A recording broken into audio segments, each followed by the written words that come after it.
Hello, good morning, Radhe Radhe. देखिएगा यहाँ पे आपको चल रहा है अवकल समीकरण, क्लास 12 का है, बहुत इंपॉर्टेंट है, बहुत इंपॉर्टेंट है। खास तौर से आपका बहुविकल्पी वगैरह में पूछता है। और ये क्वेश्चन पूछता है आपका कोटि घात, बहुविकल्पी में पूछता है। अदरवाइज 9.2 वगैरह जो है वो 5 नंबर के भी हैं, 8 नंबर के हैं भी है। बहुत इंपॉर्टेंट क्वेश्चन है आप लोगों का। कोटि घात देखिए कोई बड़ी बात नहीं है। कोटि वह चीज़ है कि मतलब उस समीकरण को चेक करते, उस अवकल समीकरण को अवकल समीकरण कहते किसको हैं?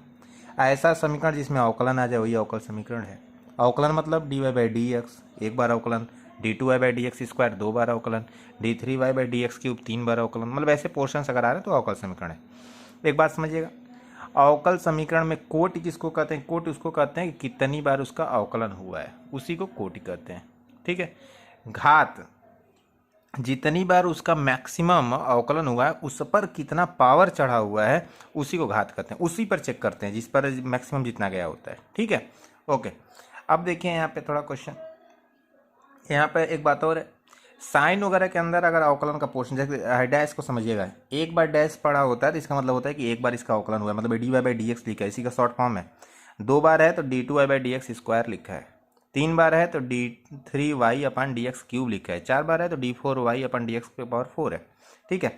तो अगर साइन के अंदर आ गया ऐसा पोर्शन अवकलन वाला, कॉस के अंदर आ गया, टेन के अंदर आ गया, लॉग के अंदर आ गया, ठीक है, मतलब ट्रिग्नोमेट्रिक फंक्शन के अंदर अगर आ गया, चाहे लॉग के अंदर आ गया, तो वहाँ पे जो है वहाँ पर घात डिसाइड नहीं हो पाती है। घात आप नहीं बता पाएंगे। ठीक है, वहाँ पर घात को तुरंत बोल देते हैं कि घात हमको नहीं पता है। जैसे देखिए इस क्वेश्चन में अगर बात करें तो यहाँ पे कोटि की बात करें तो कोटि समझ में आ रहा है कि इसका अवकलन कितनी बार हुआ है? मैक्सिमम 4 बार हुआ है। तो यहाँ पर कोटि लिखने में दिक्कत नहीं है, यहाँ पर कोटि हम लोग सीधा बोल देंगे कि यहाँ पे कोटि क्या होगा? 4 होगा। ठीक है।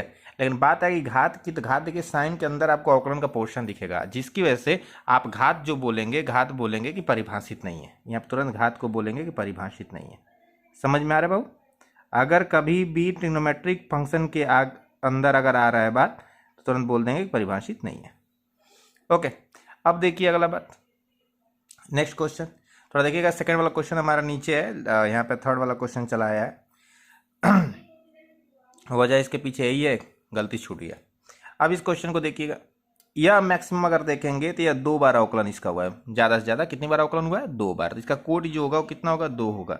और घात उसी पर चेक करते हैं जितनी बार अवकलन हुआ। जैसे देखो d2x अपन dt क्यूब है, dt स्क्वायर है, तो वहाँ पर ही हम देखेंगे, हम इसको नहीं देखेंगे इस पर 4 बार घात है, इसमें नहीं, इसी पर चेक करेंगे इस पर कितनी बार घात है? 1 बार है, तो इसका घात जो होगा वो कितना होगा? 1 होगा।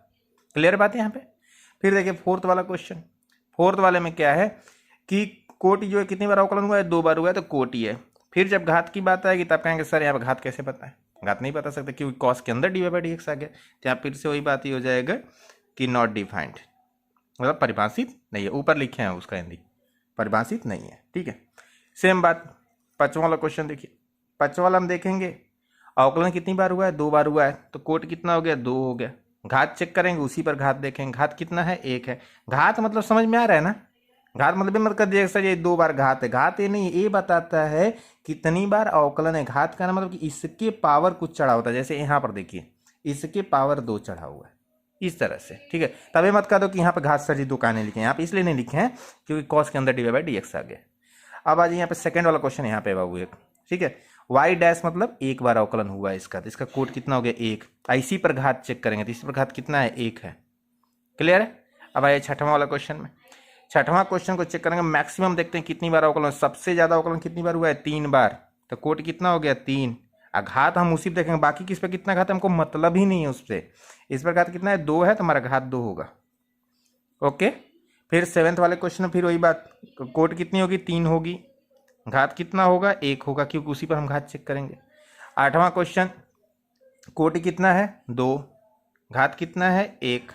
अब देखिए 9वां 10वां आसान था इसलिए छोड़ दिए हम कि कितना टाइम पास कर, झूठी बोरिंग हो जाएगा पूरा क्लास। हम 11th को पकड़े, टोटल 12th क्वेश्चन है इसमें, 12 क्वेश्चन भी आसान है। 11 वाला इसलिए लिखे हैं क्योंकि कन्फ्यूजन ना हो जाए कभी। जैसे ऐसे दे दिया कि इसका घात कितना है, तो घात में देखिए जल्दी से झटके में क्या, तो पेपर में एग्जाम हॉल में आपका प्रेशर होता है, तो आप कई बार बच्चे क्या कर देते हैं, जैसे कि देखते हैं कि हाँ 2 बार अवकलन है, इस पर घात 3 है तो 3 मार्क भागाते हैं। उसका सोचते हैं सही है सही है। भैया इस बात का जरूर ध्यान दीजिए कि साइन कॉस का अगर टर्म आ रहा है तो उसके अंदर तो डी बाई डी एक्स नहीं है। अगर ऐसा है तो तुरंत बोल देंगे कि यह परिभाषित नहीं है।